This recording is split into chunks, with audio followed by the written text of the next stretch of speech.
tal? ¿Cómo les va? Bienvenidos. Esto es Meridiano 64. Hoy vamos a conversar sobre lo que está pasando con el sector del turismo, que debe ser uno de los sectores más afectados por esta situación de pandemia, de cuarentena, de restricciones. Lo vamos a charlar con Gustavo Veggiato, titular de Vegia Turismo. También va a venir la senadora Laura Rodríguez Machado, senadora de Juntos por el Cambio. Ingresó por Cambiemos. Vamos a analizar la situación política de la reforma. Vamos a conversar sobre los dichos de Alberto Fernández. Va a estar acá en el piso, no va a ser por Zoom. Así que bueno, le damos la bienvenida a nuestro primer invitado. Gustavo, ¿cómo te va? Muchísimas gracias. Un gusto. Gracias por haber venido. Gustavo, sí. Bueno, la pregunta a rigor, ¿cómo está el sector? Bueno, el sector está muy mal. Venimos ya para el sexto mes, digamos, te diría de casi facturación cero. No solamente de lo que se refiere a las agencias de viajes, sino todos los sectores vinculados al turismo, ¿no? Porque el turismo mueve muchísimas actividades, ¿no? Como el transporte, la hotelería, la gastronomía, guías, excursiones, digamos, ingreso a parques, museos, todo lo que tiene que ver el turismo cultural, el turismo gastronómico, todo. O sea, la verdad que ni el más de los pesimistas puede imaginar lo que está pasando, ¿no? Y para colmo vemos que en estos, después de 160, 150, 60 días de cuarentena, vemos que la situación está cada vez más complicada en cuanto a los contagios, en cuanto a los cierres. Y un turismo con cerradas sus fronteras, paralizado sus aéreos, paralizado su transporte, es muy difícil de que se active. ¿Se está haciendo cargo del Estado de los sueldos? Bueno, a raíz de todo esto, sí, los ATP, que son el porcentaje, el 50% de los sueldos, ha llegado a muchas agencias, digamos a las que tienen empleadas, pero hay que tener en cuenta que las agencias de viajes, un gran porcentaje, diría la mayoría, está en negro la empleada. Son familiares. Ajá. Son empresas familiares donde trabaja la señora, el marido, el hijo, y ahí no tienen nada. Y entonces, de todo el mundo del turismo, ¿no? Todos los ítems que vos me señalabas recién, ¿qué porcentaje de los trabajadores calculás que están en negro? Porque si vos me decís, bueno, están en blanco, se le está pagando una parte del sueldo, no es como si la nada, pero el resto, digamos, una excursión. Sí. Vos en el turismo trabaja mucha gente que está en negro, por ejemplo, el tema que nunca se regularizó ese tema ni se reglamentó. Que esto era el tema de los guías, el tema de los coordinadores, el tema de los vendedores, sobre todo de los estudiantiles.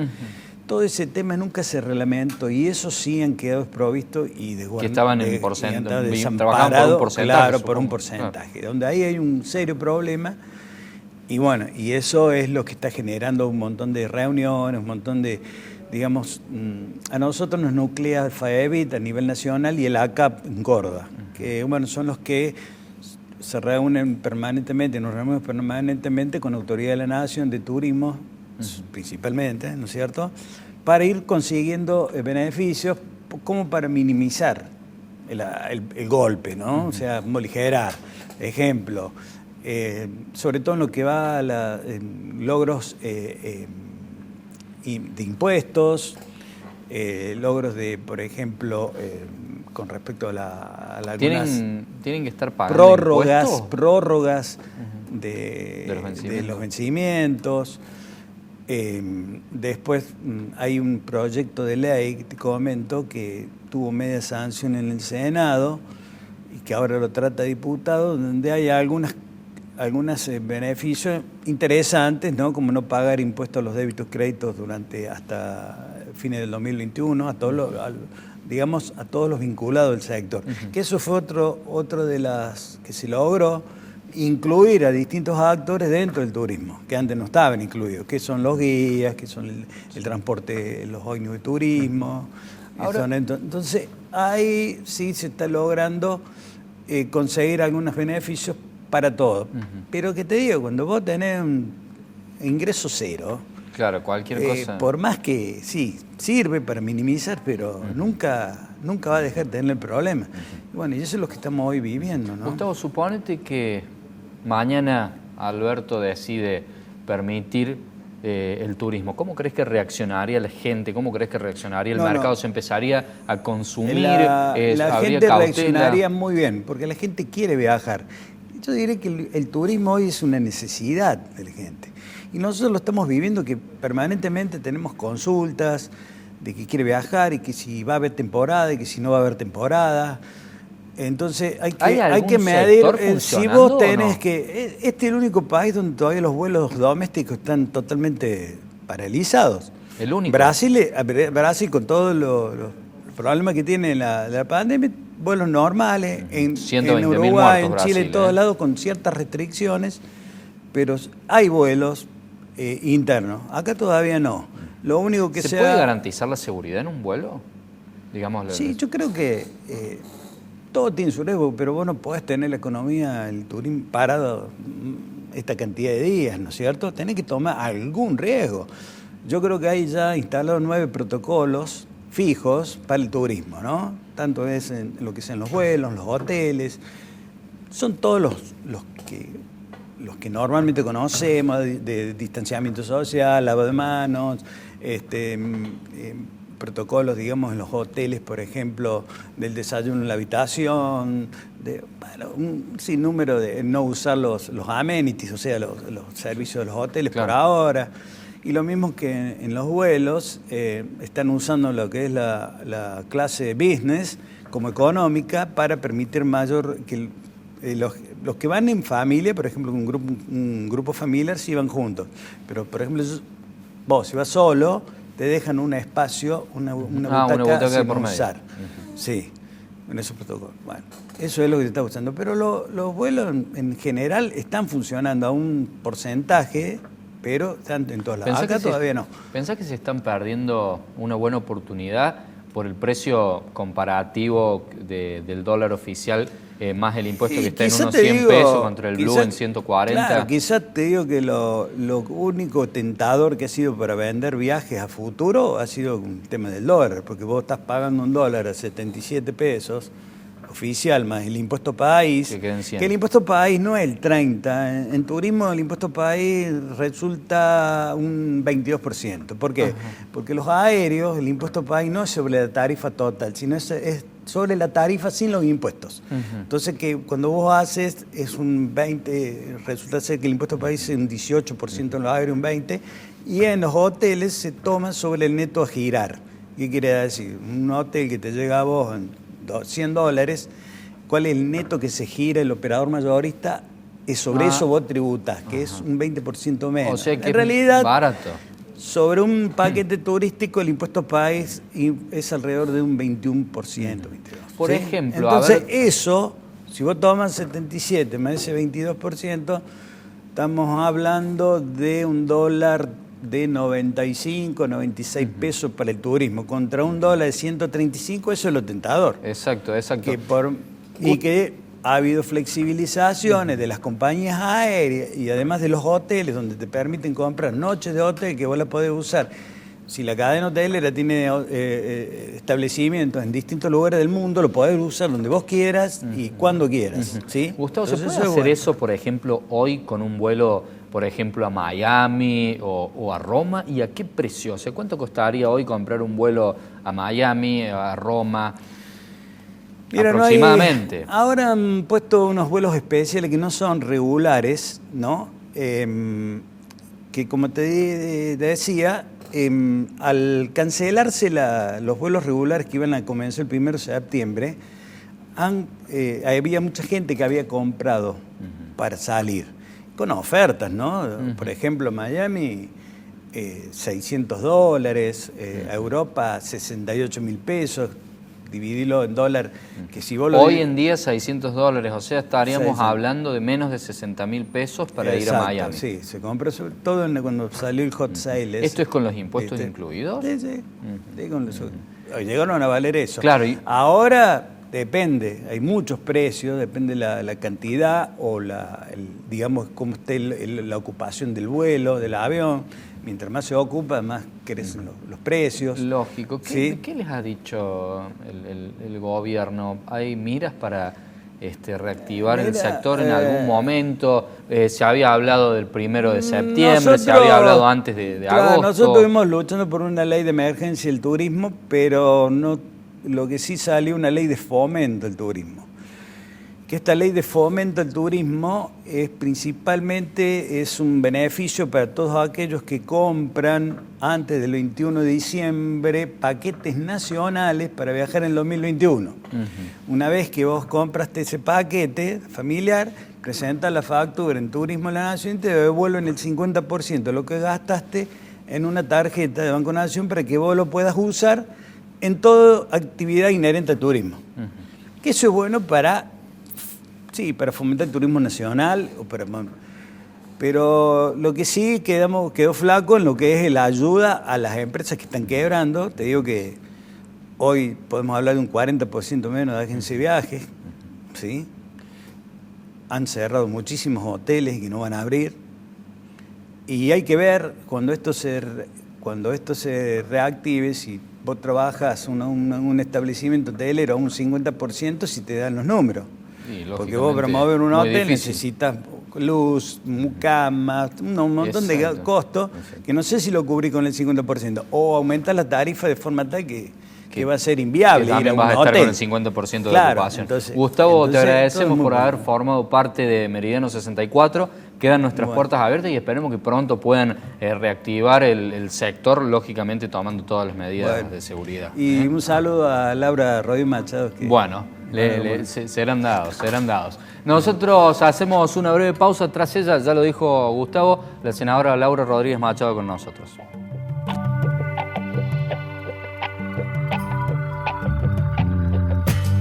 Sindicato de Luz y Fuerza Córdoba. Porque cuidarte es nuestra prioridad, el intendente Martín Yarlora dispuso prorrogar las licencias de conducir para particulares por el término de 1 año desde el momento de su vencimiento. De esta manera, no tenés que acercarte a lugares con mucha gente durante la pandemia y además no tenés que pagar el costo de la renovación en este difícil momento. Juntos tenemos futuro. Municipalidad de Córdoba.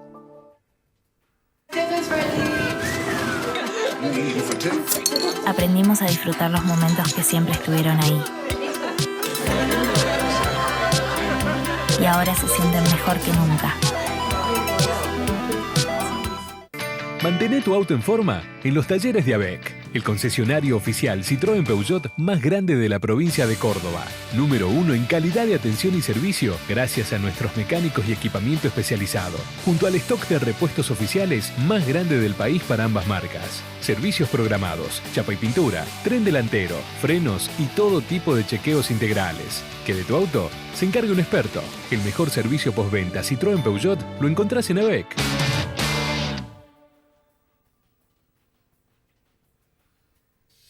Martín Cicioli, Nancy Pasos, Jane Mamón, Ernestina País, Joe Fernández, Martina Soto Pose. Escuchalos en Rock and Pop Córdoba, FM 93.5, donde vive el rock.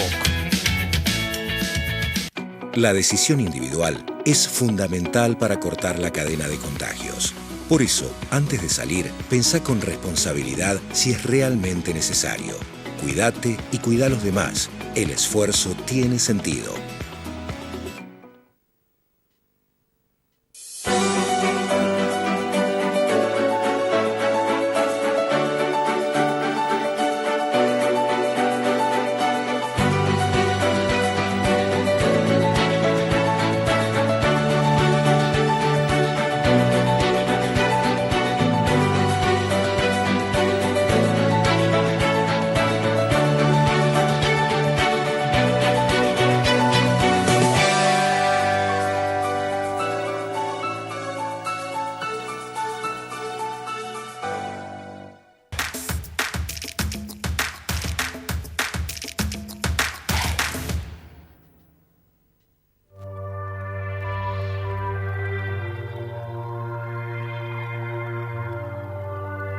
Seguimos con este Meridiano 64. Vamos a charlar sobre la reforma, sobre la situación política del país, sobre los dichos del presidente con la senadora por Juntos por el Cambio, Laura Rodríguez Machado. Laura, buenas noches, ¿cómo estás? ¿Qué tal? Buenas noches y bueno, buenas noches a la audiencia. Gracias por venir, Laura. ¿Reforma sí, reforma no? ¿Por qué? Bueno, la primera cosa que es importante que veamos que la reforma excede al proyecto en tratamiento que el jueves, o sea, mañana, se trataría en el Senado, ¿no? El proyecto en tratamiento es un proyecto que básicamente amplía, te digo, la cantidad de cargos en la justicia federal. Entendamos que la reforma, para la gente, porque todos me dicen, ay, bueno, mi juicio va a salir más rápido. No, la reforma que estamos hablando es la reforma de del tribunal que tiene que ver con todo lo que es la justicia nacional. Es decir, el fuero federal que llamamos, no es para la persona que tiene que alquilar, que quiere adoptar. Pero que se van a quiere acelerar en ese aspecto. Solamente el fuero federal nacional, que corresponde a los casos donde está delitos de corrupción contra el Estado de la Nación, trata de blanca, narcotráfico. En ese sentido, este proyecto que vamos a tratar el jueves... Corrijo, trata de personas. Trata de personas, sí, correcto. El jueves tiene que ver con ampliación de los cargos. Se crean... ¿Y cuánto era que calcularon el costo Mira, de esto? actualmente hay 1.300 cargos actualmente en la justicia federal con los creados en el último proyecto, que eran 357 aproximadamente. Ahora duplicaron esa cifra, hay más de 600 cargos nuevos creándose. Y imagínate, estamos duplicando casi la cantidad de cargos que hay en la justicia federal de todo el país. ¿Con un sueldo promedio aproximadamente cuánto, como para tener en hay cuenta? Hay de distintos tipos, porque está desde el camarista hasta el secretario, hasta, bueno, va a requerir hasta ordenanzas si esto avanza. Pero lo importante es que en medio de la pandemia un costo de casi 6.000 millones de pesos. Estamos hablando de una cifra, te diría que una de las más grandes que dentro del periodo de gobierno de Alberto Fernández. A mi criterio, la decisión de esta parte tiene un rompecabezas que se coordina con otras decisiones del Poder Ejecutivo Nacional, que muchos se las enrostran a Cristina Fernández de Kirchner, tales como crear una comisión de juristas expertos, en cuya comisión su abogado personal la integra, el abogado que la defiende en hechos de corrupción justamente, y que él, junto con otros, muchos que casi no muy conocidos, van a generar un informe al Ejecutivo Nacional donde van a volver a tocar todo, es decir, cómo se nombran los jueces, cómo se nombran los fiscales, quién está al frente de los fiscales, entre ellos... Laura, ¿usted piensa que esto se hace por buscar impunidad? A mí no me cabe la mínima duda de que esto se hace para manejar la justicia nacional, la federal. Pero ¿qué falta de impunidad? O sea, ¿qué problema con la justicia puede tener un político? ¿Cuántos políticos presos hay? ¿Cuántos delitos de corrupción se detectaron en Córdoba a nivel nacional? No. ¿Cuántos presos quedan de la época kirchnerista, por ejemplo? Digo, no creo, o sea, piensa... Pero las causas están avanzando. Las causas están avanzando y hay detenidos federales, sin ir más lejos, hay muchos que están pidiendo fianza y salir.